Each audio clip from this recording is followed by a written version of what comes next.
అనుకుంటలేదు. 6 నెలలు అవుతుంది ప్రభుత్వం వచ్చి. ఒక్కటన్నా పాలసీ, ఇగో ఇది మా వ్యవసాయ పాలసీ, ఇగో ఇది మా ఇండస్ట్రియల్ పాలసీ, ఇగో ఇది మా ఐటీ పాలసీ, ఇది మా ఫలాన్ పాలసీ అని ఏదన్నా ఒకటి నేడవాలి కదా. ఒక్కటన్నా ఏ ఒక్క పాలసీ అయినా ప్రకటించిన ప్రభుత్వం? అంతా వాటి కాయగూరుడు ముచ్చట్లు, సాయి సంసారి, లచ్చి దొంగ, గిదా. ఒక బాధ్యత గల ప్రభుత్వం వస్తే ఏం మాట్లాడాలి? నాకు బాగా గుర్తున్నది, మొట్టమొదటి క్యాబినెట్లోనే 42 నిర్ణయాలు ఇచ్చినాం మనం. బీఆర్ఎస్ ప్రభుత్వం ఏర్పడినాడు ఫస్ట్ క్యాబినెట్లో 42 నిర్ణయాలు ఇచ్చినాం. ఒక వ్యవసాయ పాలసీ తీసుకున్నామంటే పోచారం గారు అప్పుడు వ్యవసాయ మంత్రిగా ఉండేది, ఆయనకు నేను లక్ష్మీపుత్రుడు అని పేరు కూడా పెట్టినా. నీ పీరియల్నే బ్రహ్మాండంగా అయితే వ్యవసాయం అని చెప్పి అట్లా తీసుకొని పోయినాం. గొప్ప రిజల్ట్ సాధించినాం. పంజాబ్ను తలదన్నేంత ధాన్యం పండించినాం. అట్లా పట్టుబట్టి ఒక ఫలితం సాధించాలి.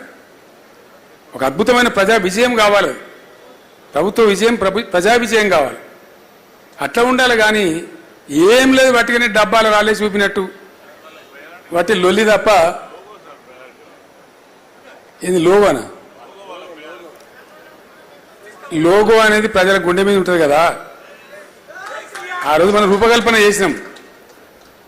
ఏం చేసినా నేను ఇంతకుముందు చెప్పిన కదా ఈశ్వర్ గారు, ఏం చేసినా 10ల సంఖ్యలో 100ల సంఖ్యలో దానికి సంబంధించిన నిపుణులతో మాట్లాడి చేసినాం మనం.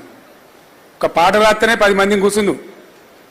దళిత బంధు పాటలు రాస్తే బాలసేని రప్పించి ఓ 20 మంది కళాకారులను రప్పించి నా పొలం కాడ కూర్చొని ఫామ్లా ఒక వారం తిప్పలవాడు రాసినాం. ఒక సమిష్టి వ్యూహంతో చేసినాం తప్ప పొగరుతోని గర్వంతో ఒంటరిగా మనం చేయలే.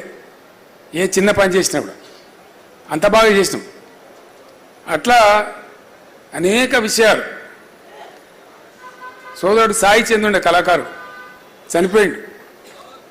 దళిత బంధు టైంలో కూడా అతనికే చెప్పి బాలసేనికి చెప్పి అందరిని పిలిస్తే చాలా కష్టపడి చేసినాం. ఒక పాట రాయనన్నా, ఒక మాట మాట్లాడనన్నా, ఒక భావాన్ని ప్రజల్లోకి తీసుకుపోవాలన్నా కళాకారులు కావచ్చు, మేధావులు కావచ్చు, ఆ రంగ నిపుణులు కావచ్చు, వాళ్ళతో చర్చలు చేసినాం మనం. ఆఫీసర్గా ఇష్టం వచ్చినట్టు చేయలే. అందువల్లనే మంచి ఫలితాలు వచ్చినాయి, కాంక్రీట్గా వచ్చినాయి. అన్ని వర్గాల ప్రజలకు ఆనందం ఉండే. ఇప్పుడు ఆ ఆనందాన్ని ప్రజలు కోల్పోయినామనే సంగతి ప్రజలకు తెలిసిపోయింది. మన డబ్బా కొట్టుడు కాదు. కాబట్టి ఎట్టి పరిస్థితుల్లో ఉజ్వలమైన భవిష్యత్తు మనకే ఉంటుంది, బీఆర్ఎస్కే ఉంటుంది. అట్లా అని మనం ఇంట్లో పండుకోవద్దు.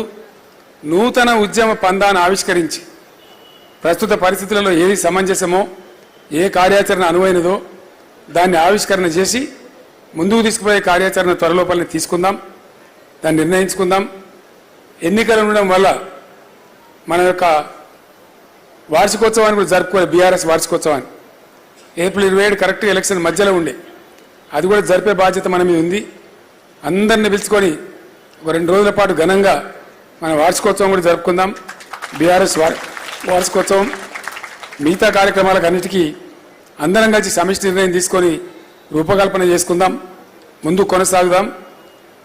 ఒకటే మాట నేను మీకు చెప్తా ఉన్నా, దేవుడిచ్చినటువంటి ఆయుష్ నాకు ఎంతవరకు ఉంటే అంతవరకు 100కు 100% చివరి శ్వాస వరకు కూడా తెలంగాణ కోసం పనిచేస్తే తప్ప ఎట్టి పరిస్థితుల్లో విశ్రమించే ప్రశ్న లేదు,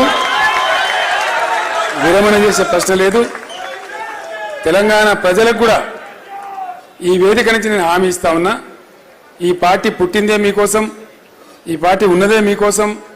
తప్పకుండా మీకోసం అడుగడుగున పోరాటం చేస్తుంది, ఎటువంటి త్యాగాలకైనా సిద్ధపడుతుంది తప్ప వేరే ఇంకో ఆలోచన లేదని చెప్పి మనవి చేస్తూ మరొక్కసారి 50 మంది తెలంగాణ ప్రజానీకానికి, మన గులాబీ సైనికులకు, ఉద్యమ సహచరులకు, అందరికీ అమరులైనటువంటి విద్యార్థులకు, మిత్రులకు, ప్రాణత్యాగం చేసిన పెద్దలకు, ప్రతి ఒక్కరికి కూడా తెలంగాణ ఉద్యమాభివందనాలు.